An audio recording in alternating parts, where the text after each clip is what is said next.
Hello दोस्तों, इस मंदिर को देखकर ये लग रहा है कि यहाँ पर बादल फटा हुआ है।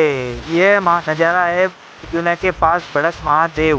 बिजूला से 7 किलोमीटर दूर है, ये भीलवाड़ा के अंदर पड़ता है। ये ब्यूटीफुल नज़ारा आप देख सकते हो इस मंदिर का।